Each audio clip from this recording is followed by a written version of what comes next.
అందరికీ praise lord. July 4 ఈరోజు దేవుని వాగ్దానము.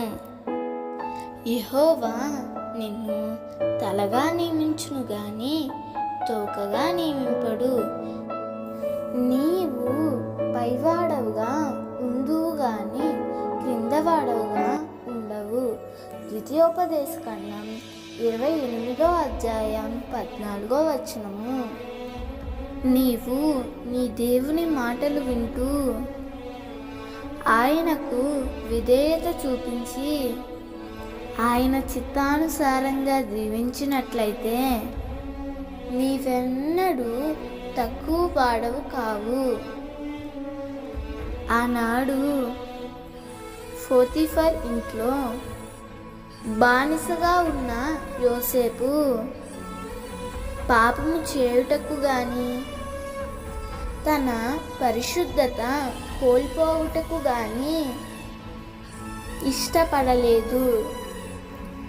అందుకే దేవుడు యోసేపుకు తోడుగా ఉండి ఐగుప్తు సింహాసనం మీద అధిపతిగా నియమించాడు. ఫరోకే దేవునిగా దేవుడు నియమించాడు. ఎంత గొప్ప ఘనత, ఎంత గొప్ప భాగ్యము! బానిసగా అమ్మబడిన యోసేపు ఐగుప్తు దేశంలోనే ఘనుడయ్యాడు. కారణం దేవునికి లోబడి, దేవునికి భయపడి పరిశుద్ధముగా జీవించుట వలన దేవుడు ఆశీర్వాదాన్ని అనుగ్రహించాడు. నీ జీవితంలో కూడా దేవునికి భయపడి పరిశుద్ధముగా జీవించు. ఈరోజు నీవు తక్కువగా ఉండవచ్చు.